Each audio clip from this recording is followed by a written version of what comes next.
Me llamo José Caldwell.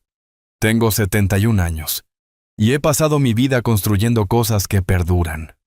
Puentes, edificios, una empresa, una familia. Pero hace poco aprendí que las grietas más peligrosas son las que no puedes ver hasta que es casi demasiado tarde. Mi hija, la mujer en la que confiaba para gestionar la fundación benéfica de mi difunta esposa, me dijo que necesitaba $50,000 para asegurar un trato multimillonario que honraría el legado de su madre. Se los di sin dudarlo un instante.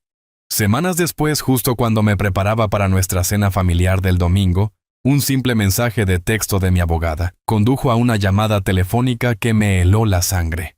Mi hija no estaba construyendo un legado, estaba financiando una mentira con la memoria de su madre. La cena que había planeado ya no era una comida familiar. Se convirtió en una sala de juntas. Y ella estaba a punto de aprender que su padre, el ingeniero retirado, había diseñado una última estructura impecable su caída. Antes de contarles exactamente cómo convertí una mesa de cena en un tribunal, déjenme saber en los comentarios desde dónde nos están viendo. Y por favor denle me gusta y suscríbanse si creen que proteger el legado de un ser querido es uno de los deberes más importantes que tenemos en la vida. El tintineo de los cubiertos contra la porcelana era un sonido rítmico y educado en el rincón tranquilo del restaurante El Estadista. La luz del sol entraba a través de la gran ventana iluminando el mantel blanco impecable, donde mi hija Sofía estaba sentada frente a mí. A sus 40 años, irradiaba una confianza tranquila y pulida que hacía que mi pecho se hinchara de orgullo. Dejó su tenedor con una precisión delicada. Y así concluyó con una sonrisa brillante y genuina, es por lo que la iniciativa Nuevos Comienzos ha sido un gran avance. La tasa de mujeres que aseguran un empleo estable después de completar nuestro programa ha subido un 35% solo en este trimestre. 35%, papá. Asentí lentamente sintiendo una calidez que no tenía nada que ver con el sol de la tarde. Esos son números notables, cariño. Tu madre estaría muy orgullosa. Lo sé, dijo ella con la voz suavizándose. Hago todo esto por ella. La Fundación Comunitaria Caldwell era el alma de Isabel hecha realidad. Mi difunta esposa y yo la habíamos construido desde cero, al igual que habíamos construido mi firma de ingeniería Caldwell y Asociados. Isabel siempre decía que la verdadera riqueza no se medía por el saldo en tu cuenta bancaria, sino por las vidas que podías cambiar para mejor. Como directora ejecutiva de la Fundación Sofía, parecía ser la heredera perfecta de esa creencia. Ella era la prueba viviente de nuestros valores compartidos. Deslizó una página en su tablet y su expresión cambió a una de emoción enfocada. Hablando de eso, quería mostrarte una nueva oportunidad. Una gran corporación llamada Omnicorp ha acordado en principio financiar nuestro programa de formación vocacional. Están preparados para inyectar $2 millones durante los próximos 3 años. Solté un silbido bajo. Dios mío, Sofía, eso cambia el juego por completo. Lo es, dijo ella con los ojos brillantes. Aseguraría nuestras operaciones para el futuro previsible. Sin embargo, hay un pequeño obstáculo procesal. Me incliné hacia adelante dándole toda mi atención. Yo era un hombre de detalles de planos y cálculos. Entendía los obstáculos.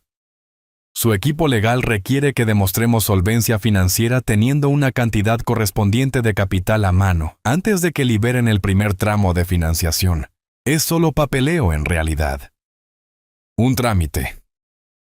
He hecho los números y la fundación necesita una inversión puente de unos $50,000 para satisfacer su requisito. En el momento en que se firme el contrato el próximo mes, esa cantidad exacta se nos devuelve. Es solo para mostrar a sus abogados que somos serios y estables. Su explicación fue impecable. Fue profesional, lógica y totalmente convincente. Sofía siempre había poseído un don para hacer que lo complejo pareciera simple para suavizar cualquier fricción potencial con un argumento tranquilo y razonado. Tenía el encanto de su madre y mi cabeza para la lógica. Una combinación poderosa. $50,000, repetí solo para estar claro. Sí, y sé que es repentino, pero la oportunidad es demasiado significativa para dejarla pasar por un poco de burocracia corporativa. Siempre me enseñaste que es mejor ser decisivo que quedarse atrás. Miré a los ojos de mi hija, y por un momento vi a Isabel devolviéndome la mirada. Vi el mismo impulso, la misma pasión, el mismo deseo de hacer una diferencia en el mundo. Como ingeniero vivía por la lógica y la lógica de invertir $50,000 para asegurar 2,000. The Seals era innegable. Era una inversión sólida en todos los sentidos de la palabra. Muy bien, dije tomando mi decisión. Transferiré los fondos a la cuenta de la fundación por la mañana. Haz lo que tengas que hacer. La sonrisa de Sofía fue radiante. Iluminó todo su rostro. Gracias, papá. No te arrepentirás. Esto es por el legado de mamá. En ese rincón soleado del restaurante no tenía absolutamente ninguna razón para dudar de ella. La fundación era el corazón de Isabel, el trabajo de su vida. Creía con cada fibra de mi ser que nuestra hija, nuestra propia sangre, la protegería tan ferozmente como nosotros lo hubiéramos hecho.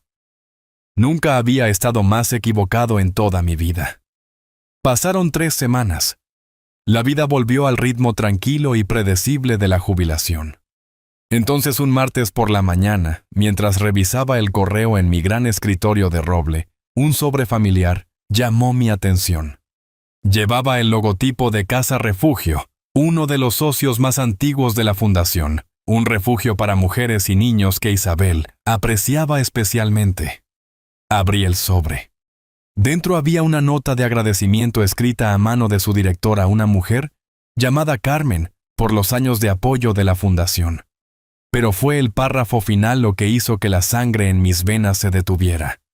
Decía: lamentamos mucho saber que tendremos que suspender nuestro programa de almuerzos gratuitos para niños el próximo mes. Entendemos que la fundación ha tenido que tomar algunas decisiones difíciles y recortar la financiación recientemente, y respetamos eso. Solo esperamos poder asociarnos de nuevo en el futuro. Leí el párrafo otra vez, y luego una tercera vez.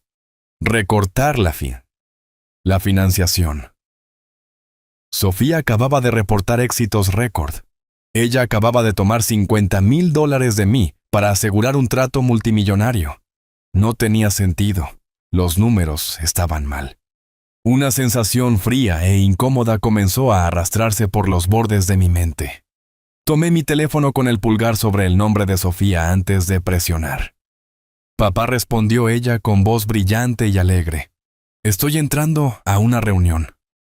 Está todo bien, acabo de recibir una carta de Casa Refugio. Dije directamente, manteniendo mi voz tan nivelada como pude.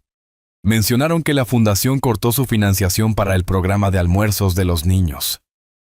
Hubo una pausa.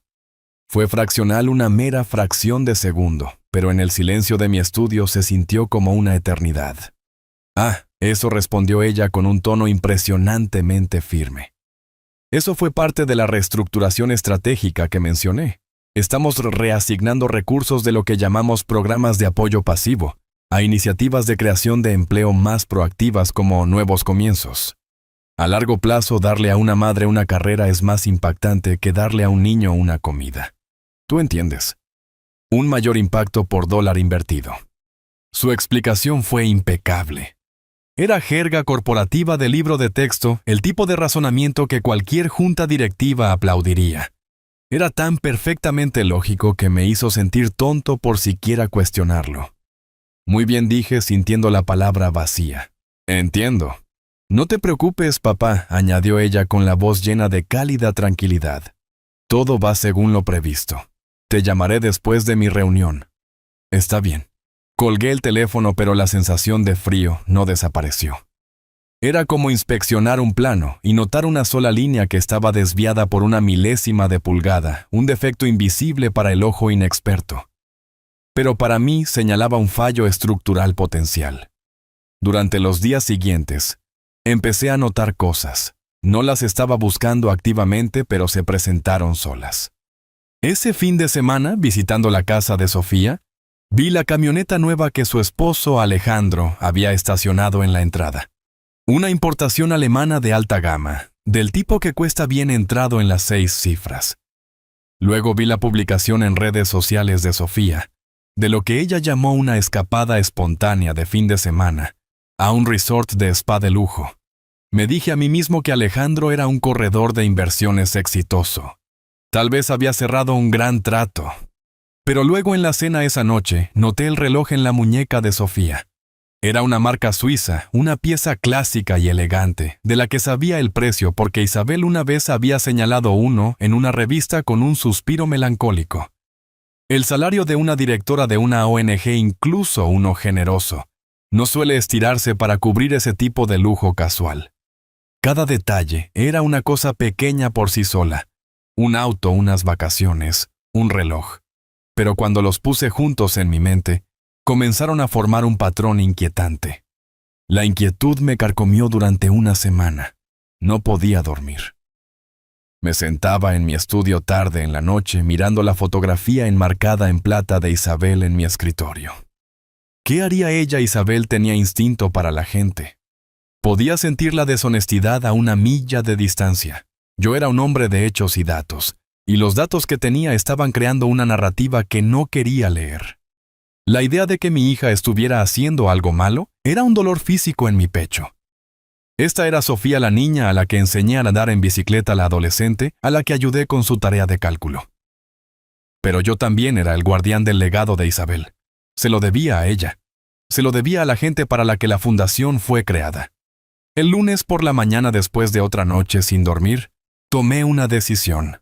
No podía vivir con la incertidumbre. Necesitaba la verdad sin importar cuánto pudiera doler. Tomé el teléfono y marqué el número de Elena Ramírez. La familia Caldwell había utilizado el bufete de abogados de su padre durante décadas, y ahora Elena, aguda, inteligente y ferozmente discreta, estaba a cargo. Elena, soy José Caldwell. Buenos días, señor Caldwell. Es bueno saber de usted. ¿Cómo puedo ayudarle? Su voz era profesional pero cálida. Respiré hondo. Necesito que hagas algo por mí, y requiere absoluta discreción. Por supuesto.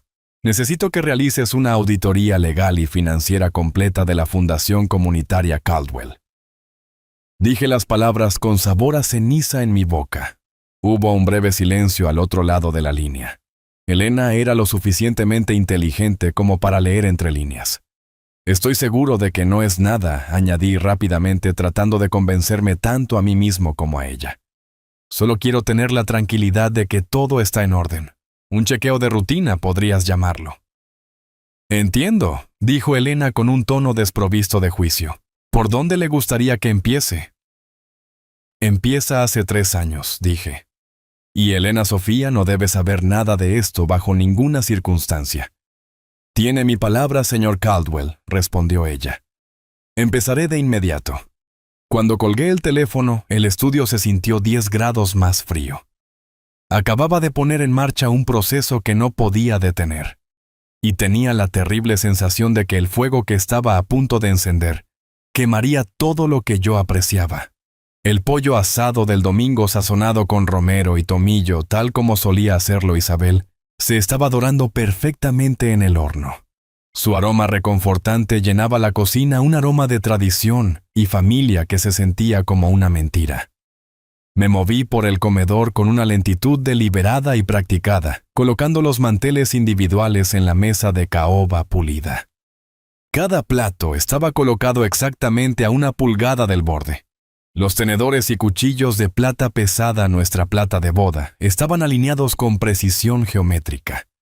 Era un ritual, un pequeño acto de orden en un mundo que había comenzado a sentirse caótico e inestable. Cada movimiento era un intento de convencerme de que este era solo otro domingo. Que Sofía y Alejandro entrarían por la puerta en 1 hora llenos de risas e historias sobre su semana. Que mi hija, mi brillante y capaz hija, era todo lo que parecía ser. Seguía repitiendo su explicación en mi cabeza. Reestructuración estratégica. Mayor impacto por dólar.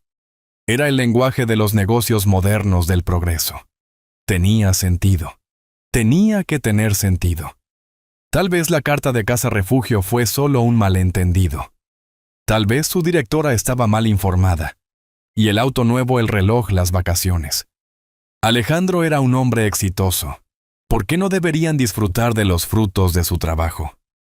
Estaba siendo un viejo tonto dejando que la paranoia se arrastrara a los rincones tranquilos de mi jubilación. Pulí un vaso de agua con una servilleta de lino hasta que brilló sosteniéndolo a la luz. Quería ver las cosas con claridad, sin manchas, sin distorsión. Quería que Elena llamara y me dijera que la auditoría no había encontrado nada más que una contabilidad impecable. Que mis sospechas eran infundadas. Me aferré a esa esperanza como un hombre sosteniendo una barandilla en una tormenta rezando para que aguante. Todavía era su padre. Y más que nada, quería creer en mi niña. Mi teléfono vibró en la encimera de granito un sonido áspero, que cortó el zumbido silencioso del horno. Miré la pantalla. Era un mensaje de texto de Elena Ramírez. Mi corazón dio un salto esperanzado. Tal vez había terminado. Tal vez no había encontrado nada más que un simple error contable, un punto decimal mal colocado. Me sequé las manos en un paño de cocina y tomé el teléfono. El mensaje no era un resumen por correo electrónico. Eran 3 palabras todas en mayúsculas, que hicieron que la esperanza en mi pecho se evaporara y la reemplazara con un nudo de puro pavor. Llámeme ahora. Salí de la cocina y entré en el silencio de mi estudio cerrando la pesada puerta de roble detrás de mí. Mi mano temblaba ligeramente mientras marcaba su número. Contestó al primer timbrazo. José, dijo ella. No había calidez en su voz. Era plana, estéril, el tipo de tono que usa un médico antes de dar la peor noticia posible. Elena, respondí, mi propia voz sonando distante a mis oídos. ¿Encontraste algo? Podía escucharla tomar una respiración lenta y constante al otro lado de la línea. José, lo que encontré. Es mucho peor de lo que anticipamos. Esto no es un caso de mala gestión o algunos gastos cuestionables. Lo que Sofía ha estado haciendo es un fraude sistemático y deliberado. La palabra quedó suspendida en el aire entre nosotros. Fraude. Se sentía ajena a una palabra de un mundo diferente. Algo sobre lo que lees en el periódico que le sucede a otras familias, a otras personas. ¿De qué estás hablando?, pregunté. Pero la pregunta fue débil. Una defensa endeble contra el maremoto, que sabía que venía. En los últimos 3 años, continuó Elena con su voz convertida en un torrente implacable de hechos. Sofía ha malversado sistemáticamente fondos de la fundación. Lo hemos rastreado a través de una serie de empresas fantasma y facturas falsificadas por servicios que nunca se prestaron para proyectos que no existen. Me hundí en la silla de cuero detrás de mi escritorio, la que había sido mi centro de mando durante 40 años. Se sentía como hundirse en arenas movedizas. Miré la fotografía de Isabel en la esquina del escritorio, su rostro sonriente, un testigo doloroso y silencioso. ¿Cuánto susurré? La pregunta era un fragmento de vidrio en mi garganta. Elena hizo una pausa y supe que dudaba en dar el golpe final. José, basado en nuestros hallazgos preliminares, hemos confirmado un total de al menos $1.2 millones. $1.2 millones. El número no computaba. Era una cifra abstracta, una suma fantasma. Pero entonces, mi mente de ingeniero comenzó a trabajar contra mi voluntad, convirtiendo lo abstracto en concreto. Pensé en el programa de almuerzos de Casa Refugio. ¿Cuánto costaría ejecutar eso durante un año? 10,000, 20,000.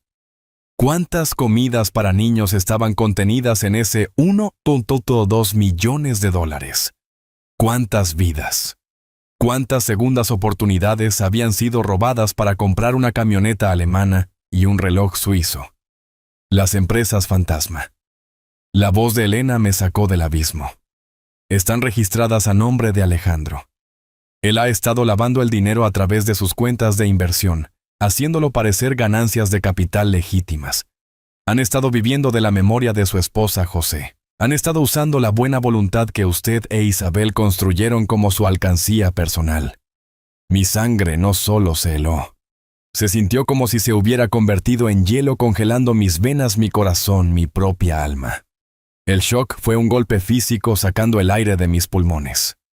Fue seguido por una ola de dolor tan profunda que amenazaba con ahogarme. Esto no se trataba solo de dinero. Habían tomado el legado de Isabel, la cosa más pura que habíamos creado juntos, y lo habían profanado. Habían convertido su acto de amor en una empresa criminal sórdida. Y mientras estaba sentado allí en el silencio aplastante de mi estudio, un nuevo sentimiento comenzó a emerger, empujando a través del hielo de mi dolor. Era algo frío, duro y preciso. Era rabia, pero no una rabia explosiva y caliente. Era la furia fría y calculadora de un ingeniero que ha descubierto un fallo estructural fatal, un fallo que amenaza con derribar todo el edificio. No le gritas a un fallo fatal. No lloras por él. Lo analizas, lo mides, y luego diseñas una solución para demolerlo y reconstruir sobre una base más fuerte. Sofía ya no era solo mi hija. Ella era un problema a resolver. Y yo, José Caldwell, había pasado toda mi vida resolviendo problemas. José, ¿sigues ahí? La voz de Elena estaba llena de preocupación. Estoy aquí, dije, y me sorprendió la firmeza de mi propia voz. El temblor había desaparecido. Envíame todo lo que tengas. Cada documento, cada estado de cuenta bancario, cada factura. Quiero ver los planos de su traición. Por supuesto, dijo ella. ¿Qué va a hacer? Miré el reloj en la pared. Estarían aquí en menos de una hora esperando una cena de pollo asado, esperando a su viejo padre amoroso, confiado y tonto. Voy a poner la mesa para la cena, dije con mi voz tan fría y dura como el acero. Y luego voy a servirle a mi hija las consecuencias que se ha ganado. Las palabras de Elena resonaron en el profundo silencio de mi estudio. 1 o 2 millones de dólares. El número era un ancla arrastrándome hacia un lugar frío y oscuro, donde el aire era escaso, y el sonido no podía viajar. Sentí una extraña sensación de desapego, como si estuviera flotando sobre la habitación viendo a un anciano en una silla de cuero recibir un diagnóstico fatal. Mi corazón no se sentía roto. Se sentía vacío, un espacio hueco donde solía haber toda una vida de confianza y afecto. Miré la fotografía de Isabel en mi escritorio. Su sonrisa, una vez fuente de calidez y consuelo, ahora se sentía como una acusación. Le había fallado. Había permitido que nuestra hija, nuestra creación, profanara la cosa hermosa y desinteresada que habíamos construido juntos. El dolor cuando finalmente llegó no fue una agonía aguda y repentina. Fue un peso lento y aplastante, la sensación de un edificio colapsando sobre sí mismo viga por viga. Cada recuerdo compartido con Sofía, cada momento de orgullo, cada abrazo, estaba ahora manchado, reencuadrado como parte de un engaño elaborado y de larga duración. Algo de eso había sido real. El dolor era inmenso, pero las lágrimas hubieran sido un alivio, y no llegó ningún alivio. En cambio, algo más comenzó a suceder. En lo profundo de los escombros de mis emociones, se activó un interruptor. El ingeniero en mí, el hombre que había pasado toda una vida analizando puntos de tensión e integridad estructural, tomó el control. El dolor no desapareció, pero fue reutilizado. Ya no era un dolor debilitante. Era combustible. Eran datos. El shock disminuyó y fue reemplazado por una claridad escalofriante. El problema había sido identificado. Los puntos de falla habían sido localizados. Ahora venía la parte en la que yo era mejor diseñar la solución. No habría gritos ni confrontación llorosa. Esto no era un drama familiar para ser soportado. Esto era una demolición estructural que necesitaba ser ejecutada con precisión fría y calculadora. Mi hija había cometido un error de cálculo crítico. Había olvidado que fui yo quien le enseñó que cada acción tiene una reacción igual y opuesta. El timbre sonó con un sonido alegre de 2 notas que se sintió como una burla. Tomé una última respiración estabilizadora y caminé desde el estudio hasta el vestíbulo componiendo mi rostro en una máscara de calidez paternal benigna. Cuando abrí la puerta estaban allí bañados en el suave resplandor de la luz del porche, la imagen perfecta de una pareja feliz y exitosa. Sofía estaba radiante sosteniendo una botella de vino tinto caro. Alejandro estaba a su lado con el brazo casualmente sobre sus hombros, con una sonrisa confiada y fácil en su rostro. «Papá», exclamó Sofía dando un paso adelante para darme un abrazo. Me preparé para el contacto. Su abrazo, que una vez se había sentido como la forma más pura de amor, ahora se sentía como una violación. Su perfume de diseñador, y era empalagoso el aroma del engaño. Le devolví el abrazo dándole palmaditas en la espalda con una mano que sentía que pertenecía a un extraño. Fue un gesto mecánico desprovisto de cualquier emoción genuina. Llegaron, dije con mi voz siendo una maravilla de control. Entren, entren. Llegan justo a tiempo. Huele increíble aquí, José dijo Alejandro dándome una palmada en el hombro mientras pasaba. Su toque era ligero y familiar, pero sentí una sacudida de repulsión. No lo veía como mi yerno, sino como un cómplice, un co-conspirador, en el saqueo de la memoria de mi esposa. Era guapo, hábil, con el tipo de encanto pulido que podría vender arena en el desierto, y yo, como tantos otros, lo había comprado completamente. Se trasladaron a la sala de estar con un aire de propiedad, como si esta casa, la casa que construí con Isabel, ya fuera suya. Sofía colocó el vino en el aparador. Un pequeño detalle para celebrar, dijo con un guiño por los éxitos futuros. La ironía era tan espesa que podría haberla cortado con un cuchillo. Los observé, un observador silencioso en mi propia casa. Cada risa, cada toque casual, cada mirada compartida entre ellos, ahora se filtraba a través de la lente horrorosa de lo que sabía.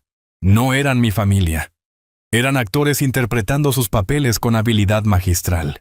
Estaban interpretando el papel de una hija amorosa y un yerno respetuoso, y no tenían idea de que su audiencia de uno ya había leído la página final devastadora del guión. Mientras iba a la cocina a sacar el pollo del horno, no sentí tristeza, solo un enfoque profundo y escalofriante.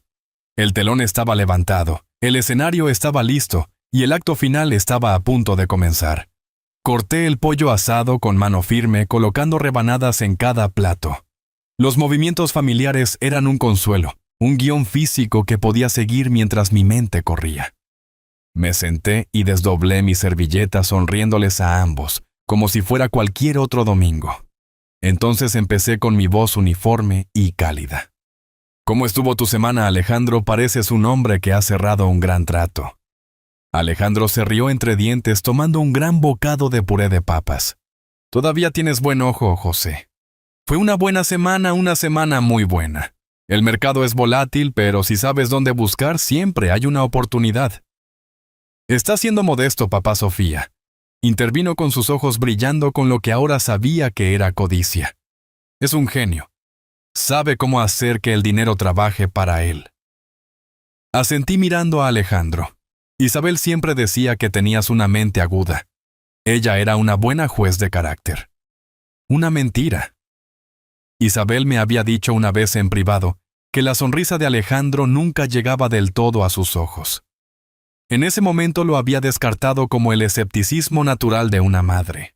Ahora sus palabras se sentían como una profecía que no había sabido escuchar. ¿Y qué hay de ti, cariño?, pregunté volviéndome hacia Sofía. Algún progreso más en ese trato de Omnicorp avanza perfectamente, dijo ella sin perder el ritmo. Sus abogados solo están revisando los detalles finales sobre nuestra financiación puente. Estaban muy impresionados con la rapidez con la que pudimos demostrar nuestra estabilidad financiera. Gracias a ti, papá. Realmente salvaste el día. Ella levantó su copa de vino hacia mí. Por papá, el mayor partidario de la fundación. Levanté mi copa para encontrarme con la suya, el cristal haciendo un tintineo suave y repugnante. Por la fundación, dije con mis ojos encontrándose con los suyos, y por el legado de tu madre. Su sonrisa no vaciló. Era una actriz notable. Hablando de eso, continuó dejando su copa. El papeleo final para esa venta de tierras de la que te hablé está casi listo, la que financiará el nuevo centro vocacional. Una vez que eso esté hecho, Alejandro y yo queremos llevarte a una cena de celebración adecuada la próxima semana, en el Pináculo. Nosotros invitamos. La venta de tierras. La pieza final de su rompecabezas, el retiro multimillonario que planeaban a expensas de los pobres.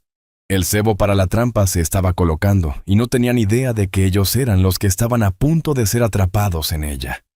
Eso suena maravilloso, dije con el plan cristalizando en mi mente con perfecta claridad fría. Me gustaría mucho eso. Durante el resto de la comida los escuché hablar sobre sus planes de renovación sobre un viaje a Italia que esperaban hacer en la primavera. Escuché sus risas y sus mentiras fáciles y casuales. Jugué mi papel haciendo las preguntas correctas, sonriendo en los momentos correctos. Pero ya no estaba allí como su padre. Estaba allí como un ingeniero estudiando un diseño defectuoso, calculando los puntos precisos de tensión y presión necesarios para derribar toda la estructura corrupta. Pensaban que estaban cenando con un anciano tonto. En realidad estaban cenando con su juez zurdo y verdugo. A medida que continuaban hablando, sus voces comenzaron a desvanecerse en un zumbido de fondo sin sentido. Ya no estaba escuchando las palabras. Estaba observando puntos de datos. La sonrisa confiada de Sofía, la risa fácil de Alejandro, la forma en que se miraban cuando pensaban que no estaba mirando. Cada detalle era una medida, una pieza crítica de información que estaba alimentando en el plano que tomaba forma en mi mente. Pensaban que estaban construyendo su futuro sobre mi base. Lo que no se daban cuenta era que yo sabía dónde estaba cada muro de carga, cada cable oculto y cada debilidad estructural. Su mayor debilidad era su arrogancia. Me veían como una reliquia, un anciano sentimental fácil de aplacar con una buena historia y una botella de vino. No podían concebir un mundo donde yo fuera más inteligente que ellos. Su charla sobre una cena de celebración fue el elemento crucial final del diseño. Acababan de entregarme el escenario perfecto para su propia demolición pública. Sería un entorno controlado bajo mis términos. Cada sonrisa que ofrecían, ahora cada palabra falsa de afecto, simplemente me ayudaba a refinar los ángulos y perfeccionar el momento. Ya no solo me estaban mintiendo. Sin saberlo, me estaban ayudando a construir la estructura más importante de mi vida, la trampa ineludible y perfectamente diseñada que haría que todo su mundo se derrumbara a su alrededor. Simplemente devolví la sonrisa, el padre amoroso, y dejé que siguieran construyendo. La sala de conferencias en el bufete de abogados de Elena Ramírez era un mundo de cromo pulido, vidrio frío y eficiencia silenciosa. Era un espacio diseñado para la claridad, para despojar la emoción y centrarse en los hechos. Esparcido sobre la enorme mesa de caoba, había un paisaje de traición dispuesto en pilas ordenadas de papel, estados de cuenta bancarios, documentos de incorporación, hojas de cálculo, codificadas por colores y copias brillantes de correos electrónicos. Era la anatomía del engaño de mi hija. Elena estaba en la cabecera de la mesa con un control remoto en la mano. Su expresión sombría pero profesional. Señaló una gran pantalla en la pared, donde se mostraba un diagrama de flujo complejo. Muy bien, José, comenzó con su voz nítida. Caminemos a través de la arquitectura de esto. Empezó pequeño, pero el diseño es sofisticado. Se volvieron más audaces con el tiempo. Hizo clic en el control remoto y una caja en el diagrama de flujo brilló. Comienza con lo que llamamos la transacción de punto de entrada. En este caso, su cheque personal de $50,000. Eso no fue una inversión puente para Omnicorp. Omnicorp no tiene registro de ninguna propuesta formal de la Fundación Caldwell. Esos $50,000 se utilizaron para establecer el capital operativo inicial para esto. Otro clic. Apareció una nueva caja conectada a la primera. Decía, Soluciones Comunitarias Apex LLC. Soluciones Comunitarias Apex. Es una sociedad de responsabilidad limitada registrada en Delaware hace 6 meses, explicó Elena. El único firmante en la cuenta es Alejandro. 3 días después de que su cheque se cobrara en la cuenta de la fundación, los registros de la fundación muestran un pago de $48,500 a Apex por consultoría de asociación estratégica. La factura es una obra de ficción. La dirección listada para Apex es un apartado postal en Wilmington. Miré la pantalla, mi mente procesando la mecánica fría y dura de ello. Era como mirar el plano de un puente defectuoso. Así que mi dinero nunca se acercó a Omnicorp. Fue el dinero semilla para su primera empresa fantasma. Precisamente, dijo Elena encontrando mi mirada. Fue la prueba. Cuando pasó sin una sola pregunta de la junta, supieron que tenían una puerta abierta. Después de eso, escalaron. Veamos el mecanismo principal para las transferencias más grandes. Hizo clic de nuevo. 2 nombres de empresas más aparecieron en la pantalla: Gestión de Subvenciones Sterling y Servicios de Alcance Pináculo. Más LLCs, declaré con mi voz plana. Todas registradas a nombre de Alejandro, todas usando apartados postales. Así es como funcionaba el ciclo típico. Primero, Sofía, en su capacidad como directora ejecutiva, aprobaba una subvención o un contrato para una nueva iniciativa comunitaria. Estas iniciativas nunca fueron presentadas a la Junta. Solo existen en estos libros de contabilidad falsificados. Recogió un documento de la mesa y lo sostuvo en alto. Era una factura impresa profesionalmente. Esta es de Gestión de Subvenciones Sterling. Es una factura a la Fundación por $120,000 para el desarrollo de la fase 1 del proyecto Jardines Urbanos. No hay proyecto Jardines Urbanos, José. Hemos verificado con la ciudad. Nunca se presentaron permisos. Nunca se zonificó ninguna tierra. Nunca existió fuera de este trozo de papel. Continuó con su voz un ritmo constante y condenatorio. Una vez que Sofía aprobaba el pago, los fondos se transferían de la cuenta principal de la fundación a la cuenta de la empresa fantasma. Desde allí, Alejandro hacía una serie de transferencias más pequeñas a su firma de inversión personal.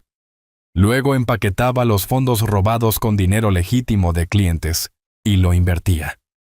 Las ganancias se declaraban luego como ganancias de capital legítimas. Es un esquema clásico de lavado de dinero diseñado para limpiar el dinero sin fines de lucro de la fundación y convertirlo en sus ingresos personales imponibles. Me incliné hacia adelante trazando las líneas del diagrama de flujo con mis ojos. Era ingenioso y repugnante a la vez. Habían utilizado la estructura misma del sistema financiero para ocultar su robo a plena vista. Elena señaló una carpeta gruesa sobre la mesa. Esa carpeta contiene cada factura falsa que hemos encontrado hasta ahora. Durante 3 años construyeron la base para todo, desde estudios sociológicos inexistentes y propuestas de subvenciones escritas por fantasmas hasta catering para eventos comunitarios que nunca tuvieron lugar. La cantidad total antes de llegar al trato de la tierra es de $1,247,000. Dejó que el número colgara en el aire, un monumento a su codicia. No sentí ningún parpadeo del dolor paternal que había experimentado antes. En su lugar había una resolución fría y dura. Ya no era un padre en duelo. Era un ingeniero estructural mirando un edificio condenado, y mi único trabajo era asegurar que se derribara de manera segura y completa para que algo nuevo y más fuerte pudiera construirse en su lugar. Miré a Elena. Mencionaste el trato de la tierra, dije. Muéstrame el gran final. Caminé hacia la pizarra en la pared lejana de la sala de conferencias. Tomé un marcador negro. El plástico frío y suave se sentía familiar en mi mano. Durante años todo mi mundo se comunicaba a través de diagramas y planos en pizarras como esta. Mientras Elena me había mostrado los componentes individuales de su fraude, necesitaba ver todo el sistema, la forma en que todas las partes corruptas funcionaban juntas. Cometieron errores, dije destapando el marcador. Mi voz era firme, la voz de un conferenciante, no de una víctima. Su diseño es inteligente, pero ineficiente. Tiene fallos sistémicos. Aficionados. Dibujé una gran caja en el centro de la pizarra y la etiqueté Fundación. Desde ella dibujé 2 flechas apuntando a cajas más pequeñas.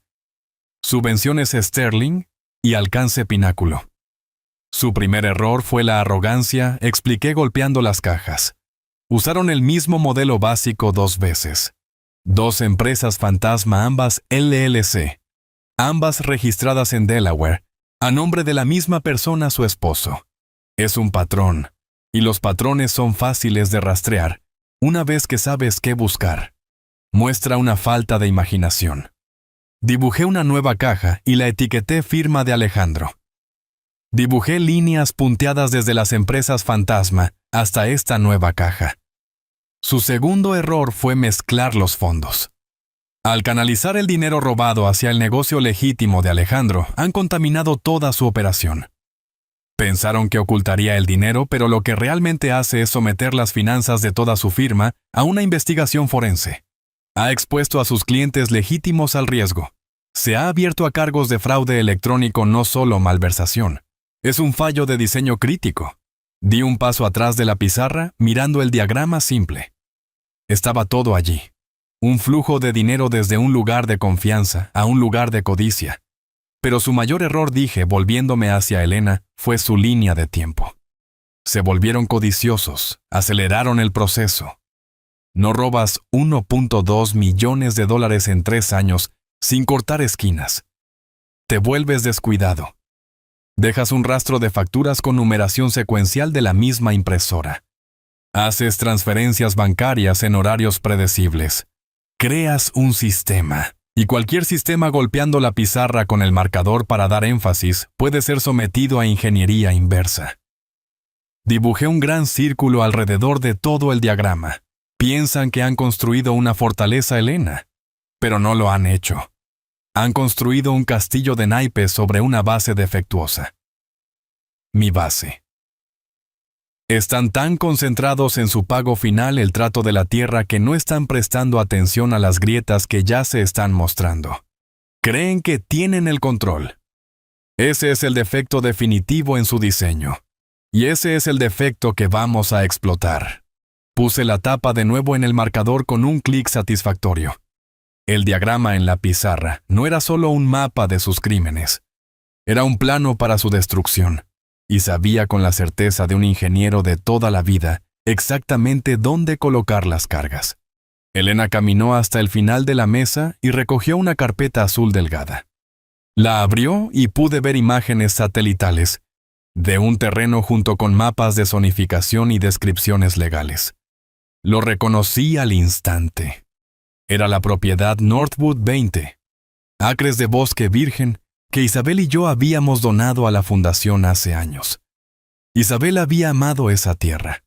Se la imaginaba como un sitio futuro para un campamento de verano para niños desfavorecidos, un lugar de naturaleza y refugio. Este es el juego final, José, dijo Elena con voz baja. Este es su plan de jubilación. Sofía ha estado en negociaciones durante los últimos 2 meses para vender la propiedad Northwood. Señaló al comprador en el acuerdo de venta una empresa llamada Desarrollo Valle Verde. Valle Verde es otra empresa fantasma, dijo. Rastreamos su incorporación. Es una subsidiaria de un importante desarrollador comercial conocido por construir condominios de lujo. Quieren esa tierra desesperadamente. El precio de venta aquí, dijo golpeando el documento, está listado como $3 millones. Eso es una ganga. Hicimos tasar la tierra independientemente. Su valor de mercado actual está más cerca de los 7 millones.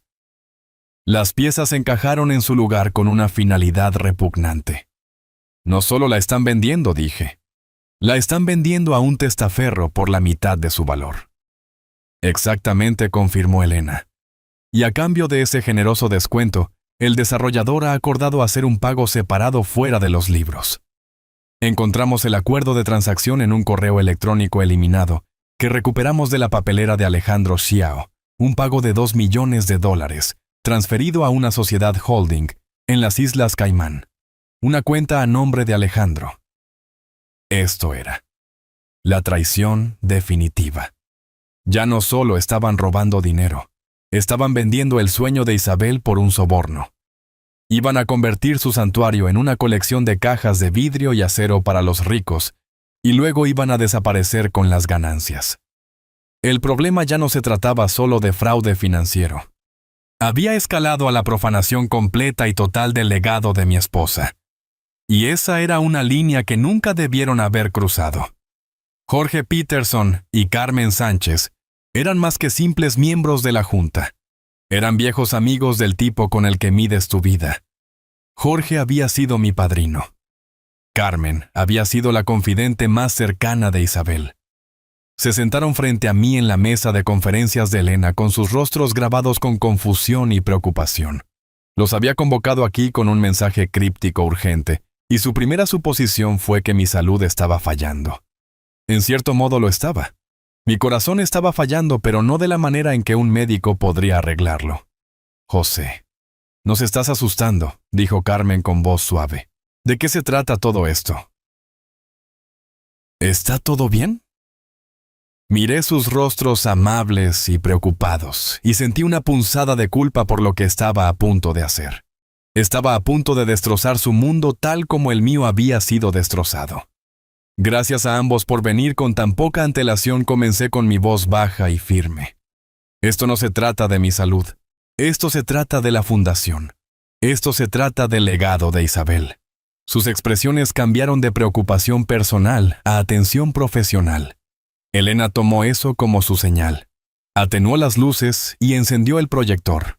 El diagrama de flujo del fraude de Sofía apareció en la pantalla. ¿Qué en el nombre de Dios es esto?, preguntó Jorge entrecerrando los ojos ante el diagrama. Jorge Carmen, dijo Elena con voz tranquila y autoritaria.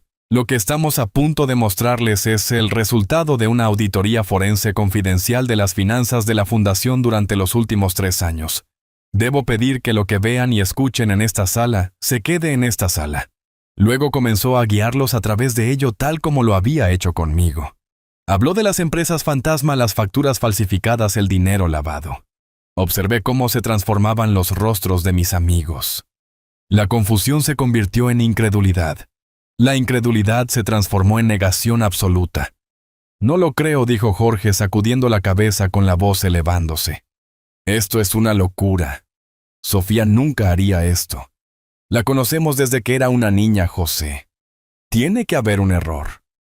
Ella les ha estado alimentando a ambos una versión curada de la verdad. Durante años, declaró Elena con tono inquebrantable.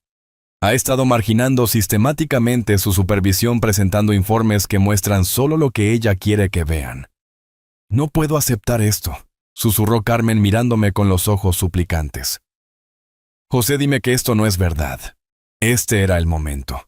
La evidencia por sí sola no era suficiente. Tenía que llegar a la parte de ellos que recordaba la promesa que todos hicimos. Carmen, Jorge, dije inclinándome hacia adelante. Mi voz era tranquila pero dominaba la sala. ¿Recuerdan el día que firmamos los papeles para crear la fundación? Estábamos en mi estudio. Isabel nos sirvió té helado, y le hicimos una promesa a ella y a nosotros mismos. Prometimos que siempre seríamos sus guardianes, que protegeríamos su sueño. Dejé que mis palabras se asimilaran. Yo tampoco quería creerlo. Ha roto mi corazón de maneras que no puedo describir. Pero los hechos son los hechos. Mi hija, nuestra Sofía, ha estado usando el sueño de su madre como su cuenta bancaria personal, y está a punto de vender la propiedad Northwood, el lugar favorito de Isabel en la tierra, por un soborno privado de $2 millones. El detalle final aterrizó con la fuerza de un golpe físico. La negación en sus ojos se desmoronó reemplazada por una ira lenta y horrorizada. Ya no eran solo miembros de la Junta. Eran guardianes cuya confianza había sido violada. Jorge miró fijamente la pantalla con la mandíbula tensa. Carmen miró sus manos sobre la mesa. El silencio en la sala estaba cargado con el peso de una verdad terrible y compartida. ¿Qué necesitas que hagamos?, dijo Jorge finalmente con voz de gruñido bajo. La alianza estaba forjada. Dejé que los hechos fríos y duros presentados por Elena colgaran en el aire por un largo momento, permitiendo que el peso de ellos se asentara. Vi la lucha en los ojos de Jorge y Carmen. Una cosa es ver números en una pantalla. Otra es aceptar que alguien a quien has amado y en quien has confiado es capaz de un engaño tan profundo. La lógica por sí sola no sería suficiente para romper toda una vida de afecto. Necesitaba darles una razón para creer lo increíble. Empujé mi silla hacia atrás y caminé hacia la ventana mirando el horizonte de la ciudad, pero sin ver nada de eso. Los números son solo la mecánica de la traición, dije con la espalda todavía hacia ellos. No te cuentan la historia real. No te dicen lo que realmente fue robado. Me volví para mirarlos. ¿Recuerdas, Jorge, ese verano en el 98? Estábamos todos en mi patio. Isabel acababa de esbozar los estatutos iniciales de la fundación en un bloc de notas amarillo. Estaba tan llena de vida, tan emocionada. Habló durante horas sobre crear un legado que no se tratara de edificios o dinero, sino de personas. De darles el mismo tipo de segunda oportunidad que la vida nos había dado a nosotros. Miré a Carmen. Tú fuiste quien sugirió el nombre Carmen. La Fundación Comunitaria Caldwell. Dijiste que tenía que llevar nuestro nombre no por ego, sino como una promesa, una garantía personal de nosotros a la comunidad de que siempre respaldaríamos su misión. Sus expresiones se suavizaron. Los bordes duros de su incredulidad estaban siendo desgastados por la marea de la memoria. Esa tarde continué con la voz espesa de emoción, pero firme. Todos levantamos un vaso de la terrible limonada casera de Isabel e hicimos un pacto. Éramos los 4 fundadores, los guardianes. Le prometimos que la protegeríamos. Le dimos nuestra palabra. Caminé de regreso a la mesa y me apoyé en ella con las manos planas mirándolos a ambos directamente. Sé que esto es difícil de creer. Destrozó mi mundo. Esta es Sofía, nuestra Sofía. Pero la joven que conocíamos, la niña que vimos crecer, no es la persona que ha estado dirigiendo esta fundación. Esa persona ha tomado nuestra promesa, el sueño de Isabel, y lo ha retorcido en un instrumento para su propia codicia. Cada dólar que robó no era solo un número en un libro de contabilidad. Era un pedazo del corazón de Isabel, que ella cortó y vendió. Dejé que el silencio se asentara por un momento antes de dar el golpe final. Y ahora está a punto de vender la propiedad Northwood, el santuario de Isabel, el lugar que quería convertir en un campamento para niños que nunca habían visto un bosque. La está vendiendo a desarrolladores para construir condominios de lujo, y a cambio ella y Alejandro se irán con un soborno secreto de $2 millones. Literalmente planean pavimentar sobre el alma de su amiga de mi esposa. Eso fue todo. El detalle final y horroroso que conectaba los números fríos con la memoria cálida de la mujer que ambos habían amado. Vi los últimos vestigios de negación desmoronarse en sus ojos, reemplazados por una furia justa, lenta y naciente. Esto ya no se trataba solo de la traición de mi hija hacia mí. Era una traición hacia ellos, hacia su amistad, hacia la promesa sagrada que todos habían hecho juntos, en esa tarde soleada hace tantos años. Ahora era personal. Jorge miró fijamente el diagrama del trato de la tierra en la pantalla con el rostro como una máscara de furia fría. El amigo amable y preocupado que había entrado en la habitación hace una hora se había ido reemplazado por un hombre que parecía haber presenciado un crimen imperdonable. Carmen tenía la cabeza entre las manos con los hombros temblando silenciosamente. El aire en la habitación era espeso con el veneno de nuestro descubrimiento compartido. Finalmente Jorge bajó la mirada de la pantalla y me miró. Sus ojos eran duros como el granito. Eso no es solo robo, José dijo con voz de gruñido bajo y peligroso. Lo que planean hacer con la propiedad Northwood es una profanación. Es como si estuvieran tratando de borrar cada rastro de Isabel del mundo. Carmen levantó la cabeza y me sorprendió ver no solo lágrimas, sino una ira ardiente en sus ojos. Isabel solía llevarme a caminar por esos bosques, susurró con la voz, temblando de rabia. Hablaba de los niños que algún día jugarían allí. Decía que era un lugar donde la imaginación de un niño podía correr libre, y Sofía quiere venderlo por un soborno. La pregunta quedó en el aire, un testamento de la pura monstruosidad del acto. En ese momento la última pizca de duda, el último destello de afecto por la Sofía que creían conocer, se extinguió. Fue reemplazado por una certeza fría y dura. Ella estaría furiosa, dijo Carmen, con la voz cada vez más fuerte. Isabel no toleraría esto. Ella lucharía. Miró de mí a Jorge con la mirada inquebrantable. Y nosotros también. Tenemos que detenerla, José. Tenemos que hacer esto por Isabel. Jorge asintió con una mirada sombría y decidida en su rostro. Se estiró a través de la mesa y puso su mano en mi hombro. No hay más preguntas, José. El tiempo de la incredulidad ha terminado. Dinos el plan. Dinos qué necesitas. Estamos contigo hasta el final. La alianza estaba forjada. Ya no éramos solo 3 viejos amigos llorando una traición. Éramos los guardianes del legado de Isabel unidos por un propósito común. Íbamos a la guerra. La llamada telefónica fue la actuación más difícil de mi vida. Esperé 3 días después de nuestra cena del domingo dejándoles creer que todo era normal. Luego el miércoles por la tarde marqué el número de Sofía. Papá, respondió ella con voz ocupada, pero complacida. Estaba a punto de llamarte. Espero no estar interrumpiendo nada importante, dije inyectando una nota de deferencia paternal en mi voz. Nunca para ti, dijo ella suavemente. Solo estaba finalizando los últimos detalles para la venta de la tierra. Todo está listo para salir. Vamos a hacer tantos cambios positivos con esto, papá. Es el comienzo de una nueva era para la fundación. La mentira era tan fácil, tan practicada. De eso te llamaba, dije interpretando mi papel. Tu madre estaría tan orgullosa, Sofía. Y yo también lo estoy. Tú y Alejandro tenían razón. Esto merece una celebración adecuada. Me gustaría aceptar tu oferta para esa cena en el pináculo. De hecho, ya me he tomado la libertad de reservar el comedor privado para este sábado por la noche. Yo invito. Haremos que sea una ocasión real para recordar. Hubo una breve pausa. Oh, papá, no tienes que hacer eso, dijo ella con un toque de condescendencia en su tono. Íbamos a encargarnos de eso. Tonterías, insistí. Déjame hacer esto. Traeré los papeles finales para el trato de la tierra que necesitan mi firma. Podemos firmarlos allí mismo en la mesa. Un brindis por el futuro. Este era el cebo, la promesa de obtener lo que querían sin más demoras. Bueno, si estás seguro, dijo ella con la codicia ganando sobre su falsa modestia. Eso suena maravilloso, papá. Nos vemos el sábado a las 7. Lo espero con ansias, cariño, dije, y colgué el teléfono. La trampa estaba puesta. El pináculo era exactamente el tipo de lugar que elegirían. Estaba en el último piso del rascacielos en la ciudad, un palacio de vidrio y acero, con impresionantes vistas panorámicas.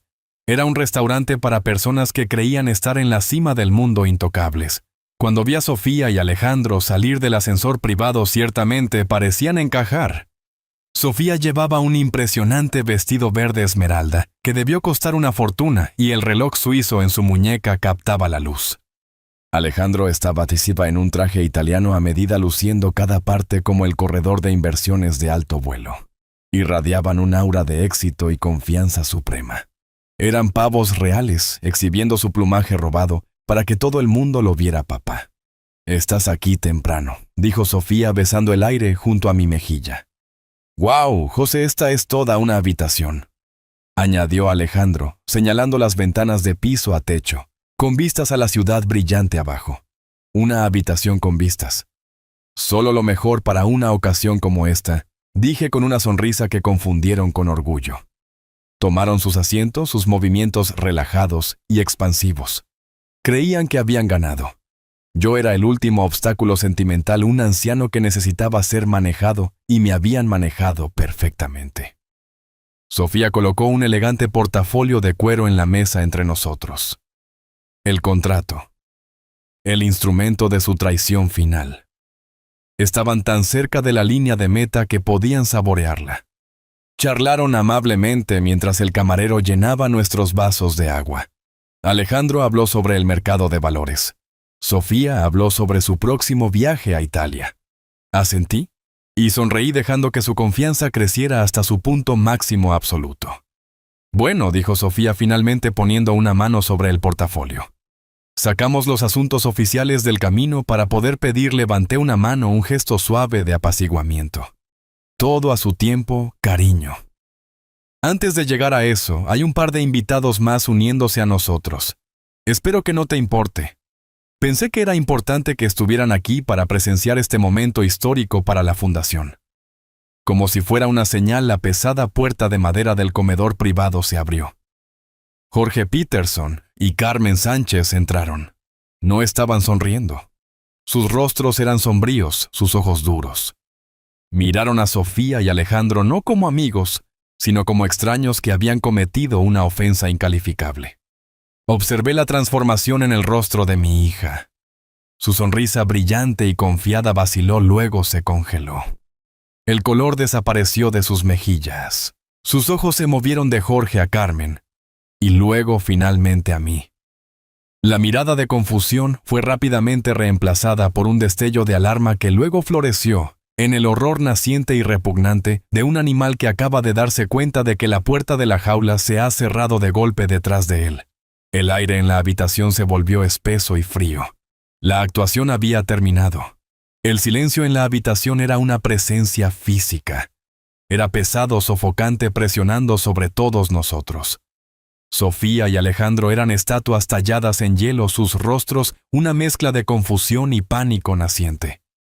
Alejandro fue el primero en recuperar su mente luchando por un punto de apoyo en una situación que se estaba saliendo rápidamente de su control.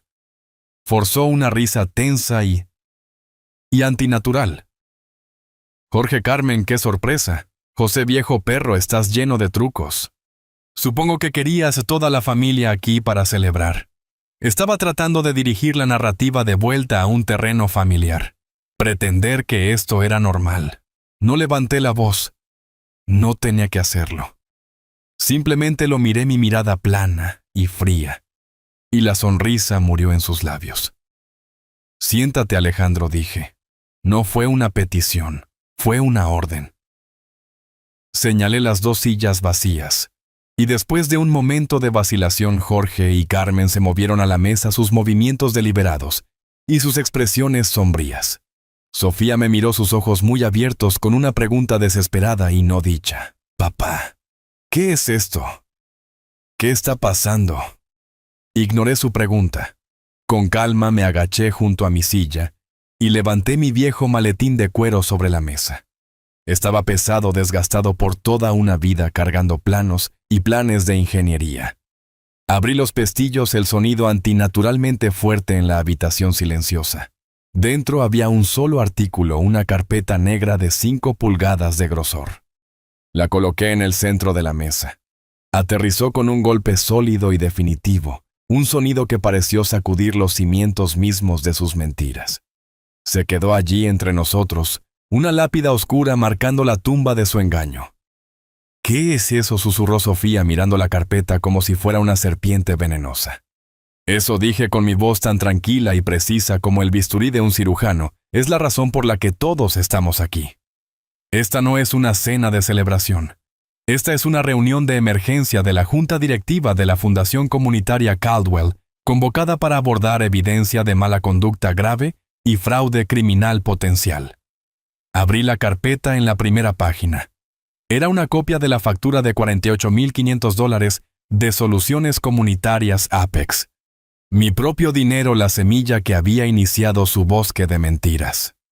Antes de discutir la firma de nuevos contratos, dije mirando directamente a mi hija, creo que necesitamos revisar algunos de los antiguos. Deslicé la carpeta negra al centro de la mesa y la abrí.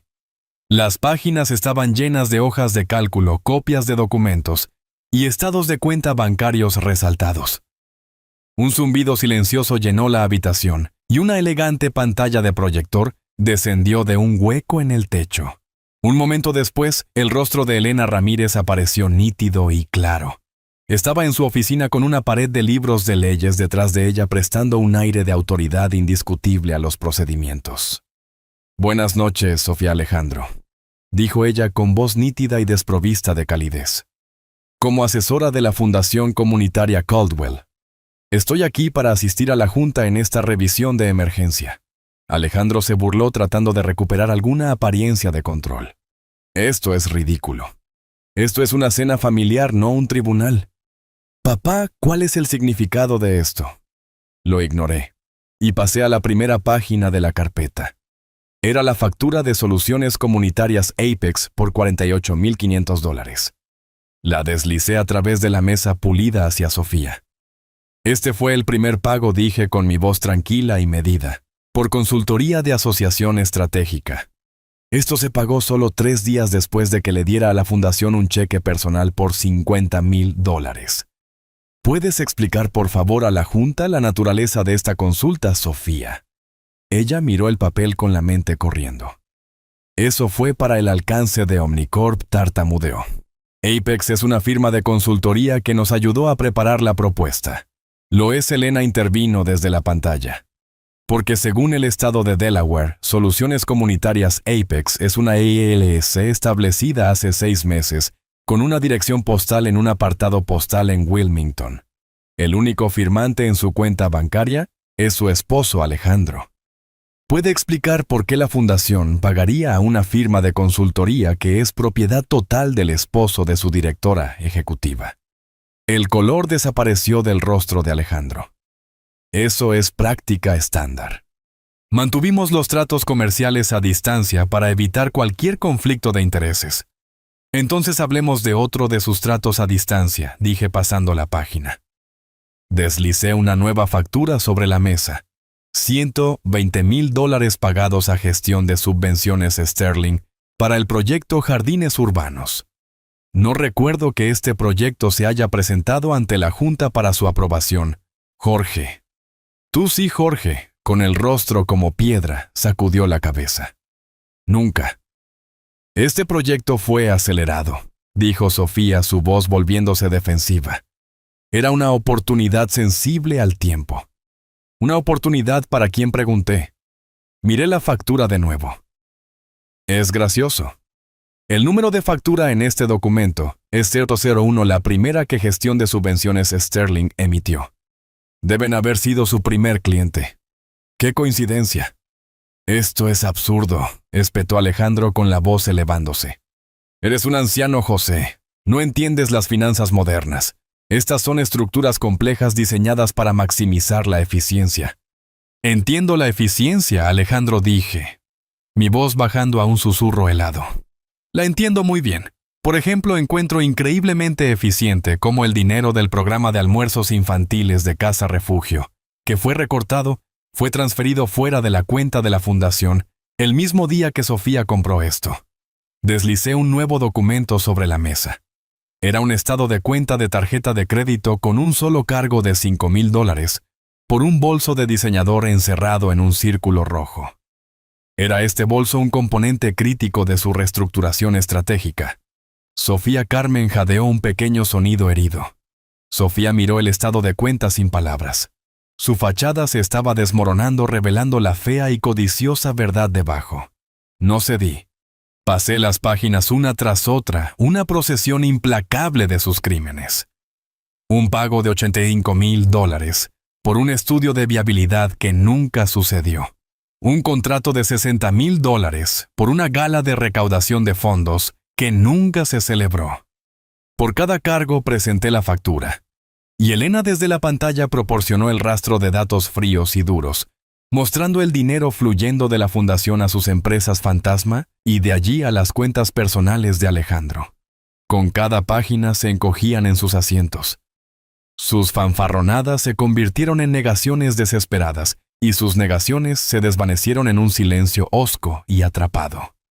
Finalmente llegué a la última sección de la carpeta, la propiedad Northwood, y ahora dije, llegamos al gran final. Su plan de jubilación. Presenté el acuerdo de venta mostrando el precio infravalorado de $3,000,000.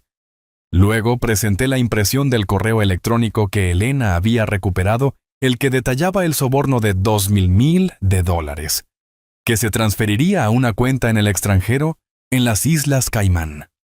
Ahí está, dije con mi voz tranquila pero cargando el peso de un juicio final. El diseño completo.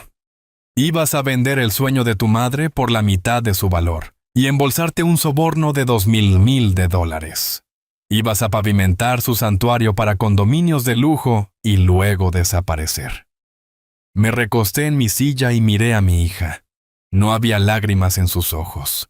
Solo había la mirada vacía y hueca de alguien que ha sido total y completamente expuesto, una persona sin más mentiras que contar y sin ningún lugar donde esconderse. La habitación estaba en silencio salvo por el zumbido silencioso del proyector. El desenmascaramiento estaba completo. El silencio que siguió fue absoluto. Era el silencio de una estructura que ha sido empujada más allá de su punto de ruptura y está a punto de colapsar. Sofía y Alejandro simplemente se sentaron allí vacíos, los arquitectos de su propia ruina. Dejé que el peso de su exposición los presionara durante un largo y pesado momento, antes de hablar de nuevo. Doblé mis manos sobre la mesa asumiendo la postura formal de un presidente. Como esta es una reunión oficial de la Junta, dije con mi voz cortando el silencio. Tenemos un último asunto. Invoco el artículo 7, sección 3 de los Estatutos de la Fundación, que permite una votación de emergencia de la Junta en caso de un incumplimiento claro del deber fiduciario que amenace la existencia de la Fundación. Miré a Jorge. Hay una moción en el piso para terminar el empleo de la directora ejecutiva Sofía Caldwell, con efecto inmediato bajo los cargos de mala conducta financiera grave. Todos a favor. La voz de Jorge fue como piedra. Sí. Me volví hacia Carmen. Sí, dijo ella con voz clara y fuerte, una reivindicación para su amiga perdida. Y yo también voto, sí, concluí. La moción se aprueba 3-0. Sofía, a partir de este momento ya no eres empleada de la Fundación Comunitaria Caldwell. Ella me miró con la boca ligeramente abierta, pero no salieron palabras. Alejandro comenzó a levantarse de su silla, un destello de protesta en sus ojos, pero levanté una mano y se hundió de nuevo. No hay necesidad de una escena, dije con calma. Todos los pasos necesarios ya han sido tomados. Elena Ramírez recibió instrucciones de actuar en el momento en que comenzó esta reunión. Todas las cuentas bancarias de la Fundación han sido congeladas. Tu acceso ha sido revocado. Tus tarjetas de crédito de la empresa han sido canceladas. Las cerraduras de tu oficina están siendo cambiadas mientras hablamos. No tienes más autoridad. No tienes más acceso. No tienes nada. La finalidad de mis palabras pareció golpearla con una fuerza física. La comprensión de que no solo había sido expuesta, sino completa y quirúrgicamente removida del poder en el espacio de 10 minutos, la dejó luciendo completamente rota. Entonces mis ojos cayeron sobre el elegante portafolio de cuero que había colocado en la mesa con tanta confianza una hora antes. El contrato, el instrumento de su traición final y más grande. Lo recogí. Se sentía pesado con el peso de su propósito corrupto. Y ahora para esto, dije sosteniéndolo en alto. El último asunto. La venta de la propiedad Northwood.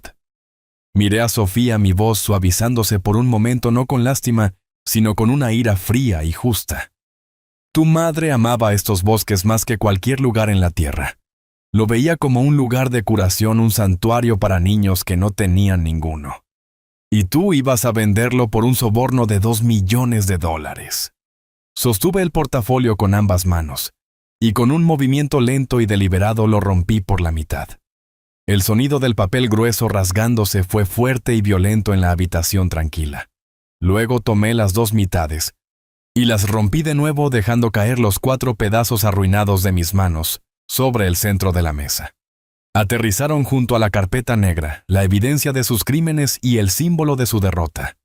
La Junta tuvo una votación diferente esta mañana, anuncié a la sala silenciosa. La propiedad Northwood nunca se venderá. Se está colocando en un fideicomiso irrevocable permanente. Se desarrollará, pero no para condominios. Se desarrollará exactamente como mi esposa siempre quiso. Vamos a construir un campamento de verano y un parque público, un santuario. Miré a mi hija una última vez, mi voz entregando el golpe final aplastante. Y se llamará el Parque Isabel Caldwell. Su legado no está a la venta. Sofía no dijo una palabra, ni siquiera me miró. Lenta y mecánicamente recogió su bolso. Sus movimientos eran rígidos y bruscos como una marioneta cuyas cuerdas habían sido cortadas. Alejandro se puso de pie, su costoso traje de repente luciendo barato y mal ajustado en sus hombros caídos. El hombre carismático y seguro que había entrado hace una hora se había ido reemplazado por un caparazón vacío. Trató de poner una mano en el brazo de Sofía, pero ella se apartó de su toque. Sin una sola palabra, se dieron la vuelta y salieron del comedor privado. La pesada puerta se cerró detrás de ellos, dejando un silencio resonante a su paso. No salieron furiosos. Simplemente salieron borrados del mundo que habían trabajado tan duro para estafar. Fue un final tranquilo, patético y totalmente humillante. Durante un largo momento, los 3 que quedamos en la mesa, la verdadera junta de la fundación, Nos sentamos en ese profundo silencio. Las luces de la ciudad parpadeaban fuera de la vasta ventana, indiferentes al drama que acababa de desarrollarse. No había sensación de triunfo en el aire, solo la satisfacción sombría de una cirugía dolorosa pero necesaria que se había completado. Jorge fue el primero en hablar con su voz, un retumbo bajo. Entonces, ¿cuál es el siguiente paso, José, legalmente? Era la pregunta para la que me había estado preparando. La elección final y difícil. Miré la carpeta negra, el testamento de sus crímenes. No podía haber medidas a medias. La justicia tenía que ser tan absoluta como lo había sido la traición. Elena tiene toda la evidencia, dije con mi voz firme. Mañana por la mañana tiene mi total autorización para entregar todo el expediente del caso a la oficina del fiscal de distrito. Quiero que sean procesados con todo el peso de la ley. Carmen se estiró a través de la mesa y puso su mano sobre la mía. ¿Estás seguro, José, es tu hija? Encontré su mirada compasiva sin inmutarme. La mujer que hizo esto dejó de ser mi hija cuando decidió vender el alma de su madre por un soborno. Esto no se trata de venganza, Carmen. Se trata de responsabilidad. Se lo debemos a cada persona que alguna vez donó $1 a esta fundación, creyendo en lo que representábamos. Se lo debemos a Isabel. Mi respuesta pareció satisfacerlos. Lo personal había terminado. Ahora comenzaba lo profesional. Va a ser un largo camino de regreso, dijo Jorge, su mente ya cambiando hacia el futuro. El escándalo será público. Los donantes se asustarán. Necesitaremos contratar una firma independiente para realizar una auditoría pública completa, mostrar transparencia total. Y necesitaremos encontrar un nuevo director, añadió Carmen. Alguien con una integridad impecable. Tendremos que reconstruir la confianza desde cero. Asentí sintiendo el inmenso peso de la tarea por delante. Pero por primera vez en semanas, no me sentí desesperado. No estaba solo. Lo haremos juntos, dije. De la manera correcta. Haremos que la fundación sea más fuerte y transparente que nunca. La reconstruiremos en el legado que Isabel realmente imaginó. Ya no éramos solo guardianes. Éramos constructores de nuevo. Han pasado unos meses. El aire de otoño es fresco y limpio, llevando el aroma terroso de las hojas caídas. Estoy de pie solo en una suave colina en la propiedad Northwood, mirando los 20 acres de bosque ondulado. Los árboles son un resplandor de oro carmesí y naranja. Está tranquilo aquí. Los únicos sonidos son el susurro del viento a través de las ramas y el grito distante de un halcón dando vueltas en lo alto. Cerca de la entrada de la propiedad, un simple letrero temporal ha sido estacado en el suelo. Dice futuro sitio del Parque Isabel Caldwell. Las batallas legales aún están en curso, pero el resultado ya no está en duda. La reconstrucción de la fundación ha comenzado, y esta tierra, este santuario, está a salvo. Se siente como si finalmente pudiera respirar de nuevo después de años de contener la respiración sin siquiera darme cuenta. No siento alegría por lo que pasó. No hay triunfo en que un padre tenga que probar que su propia hija es una ladrona. Hay una tristeza profunda e inquebrantable al saber que la niña que criaste, la persona que amaste, eligió un camino de deshonestidad tan profunda y corrosiva. Perdí a mi hija esa noche en el restaurante. En verdad probablemente la había perdido años antes y simplemente no había estado dispuesto a verlo. Ese es un dolor que llevaré conmigo el resto de mis días. Pero lo que sí siento parado aquí en el lugar favorito de Isabel es una sensación de paz. Una paz difícil, agridulce, pero sólida. Pasé toda mi vida como ingeniero, un constructor. Entendía los cimientos mejor que nada. Sabía que un edificio, por muy hermoso que sea su diseño, no vale nada si su base está agrietada. Mi hija construyó su vida sobre una base de mentiras, y estaba destinada a colapsar. Mi error fue no examinar la integridad estructural de mi propia familia antes. Veo ahora que la demolición que me vi obligado a orquestar no fue un acto de venganza. Fue un acto de preservación. Tuve que derribar la estructura corrupta que mi hija había construido para salvar la verdadera base que Isabel y yo habíamos puesto juntos Una base de honestidad, caridad y respeto. Tal vez la lección más grande de mi larga vida ha sido esta. El amor no se trata solo de apoyo incondicional. A veces, el acto de amor más difícil y honesto es responsabilizar a una persona por sus acciones. Es proteger los valores compartidos que dan significado a una familia y un legado. Al negarme a dejar que mi hija vendiera el alma de su madre al elegir proteger esta tierra y esta fundación, realicé un acto final de amor por Isabel. Y de una manera dolorosa y trágica también fue un acto final de amor por la hija que una vez conocí, al mostrarle que algunas cosas, las cosas que realmente importan, no están y nunca estarán a la venta. Toda esta terrible experiencia me enseñó una lección dolorosa pero necesaria. Aprendí que las traiciones más devastadoras no son cometidas por enemigos, sino que a menudo se esconden detrás de las sonrisas familiares de aquellos a quienes más amamos. La confianza incluso dentro de una familia debe ganarse continuamente, no darse ciegamente. Descubrí que a veces el mayor acto de amor no es permitir sino imponer la responsabilidad. Proteger la base de tu vida y el legado que has construido es un deber que trasciende los sentimientos personales, incluso cuando la elección rompe tu propio corazón. El silencio del arrepentimiento es una carga mucho más pesada que la tormenta temporal de una confrontación necesaria. ¿Qué hubieras hecho tú si estuvieras en mis zapatos? Comparte tus pensamientos en los comentarios de abajo.